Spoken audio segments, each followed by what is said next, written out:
আপোনালোকৰ ইয়াৰ নলবাৰী দিগন্ত ভাৰতী সকলোৱে দেখিছে চাগে ফেচবুকত চানমাৰী বিহু কমিটি কেইজনমানে অপমান কৰিছে তেওঁক। গতিকে মই বেছিকৈ নকওঁ, বেছিকৈ ক'লে মই গালি দিম। গতিকে কথাটো কওঁ যে সেইটো হ'ব নাপায় আৰ্টিষ্টৰ লগত। আৰু তেওঁ অনুষ্ঠান চাবলৈ গৈছিলে, তাক মাতি নিছিলে, ষ্টেজলৈ নি পেলাই অপমান কৰিছে। চব চানমাৰী কমিটিৰ যিকেইজন মানুহ আছে, যিকেইজনে কৰিলে কামটো, মই কাকো অনুৰোধ নকৰোঁ কেতিয়াও লাইফত। আদেশ দিছোঁ, ক্ষমা খুজিব লাগিব বছ। That's it. আমাৰ বিৰুদ্ধে আহিছে যে আমি অপদস্থ কৰিছোঁ, কিন্তু কোনো ভিডিঅ' ফুটেজ আপোনালোকে দেখিছে, আপোনালোকে বহুত চেনেলো আছিল, আমি কোনো অভদ্ৰ আচৰণ কৰা নাই বা অন্যান্য কিছুমান অপযশ চাপি দিয়া হৈছে যে আমাৰ ওপৰত। সেইটো দুপক্ষৰ মাজত তেনেকুৱা হৈছে। এই অবাঞ্ছিত ঘটনাটো আমি কেতিয়াও কামনা নকৰোঁ। সঁচাকৈ কোনো এটা বিহু মঞ্চতে হওক বা কোনো সাংস্কৃতিক অনুষ্ঠানত এনেকুৱা অবাঞ্ছিত কোনো ঘটনা হ'ব নালাগে।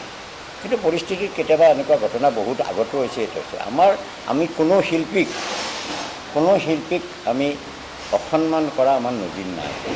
পূব গুৱাহাটী বিহু সন্মিলন আজি ৬৪ বছৰে যিসকল শিল্পীক লৈ এই অনুষ্ঠানটো চলি আছে, তেওঁলোকক কেতিয়াও আমি অসন্মান কৰিব বিচৰা নাই।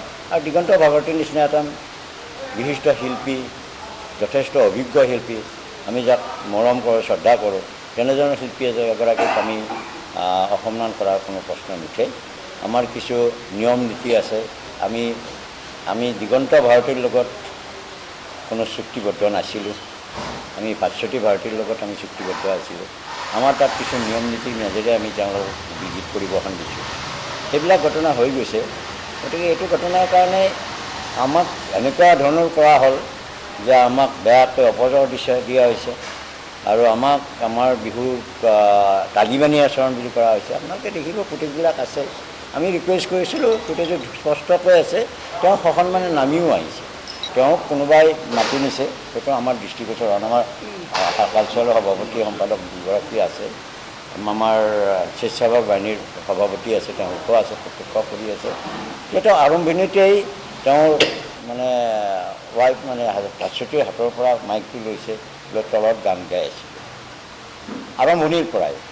তাৰপিছত হয়তো আমাৰ এই হাজাৰ হাজাৰ দৰ্শক আছে, আমাৰ কৰ্মকৰ্তা আছে, কোনোবাই ভাবিলে যে তেওঁক ওপৰতে গান গাব দিয়া হওক, লক্ষ্য নকৰিলে গোটেই বস্তুটো, তেনেকৈ কিবা এটা হ'ব পাৰে। তেনে আমি অসন্মান কৰা নাই। তেওঁ নিজেই ক'লে, আমি তেওঁক স্পষ্টভাৱে ক'লোঁ যে আপুনি গীত পৰিৱেশন নহয় এই পৰিৱেশত বা এই ড্ৰেছত, গতিকে আমি নামি যোৱা ভাল। তেওঁ সসন্মানে নামি আহিছে। ক্ষমা অসমৰ কথাটো নাহে।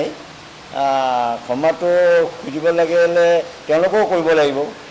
এই বিহু কমিটিক তেওঁলোকে যেতিয়া অপযশ দিছে, সেইটোতো উচিত হোৱা নাই। ৰাজহুৱাভাৱে যিধৰণে অপযশ দিছে, সেইটোতো উচিত হোৱা নাই। ক্ষমা অক্ষমাৰ কথাটো মই ভবা নাই।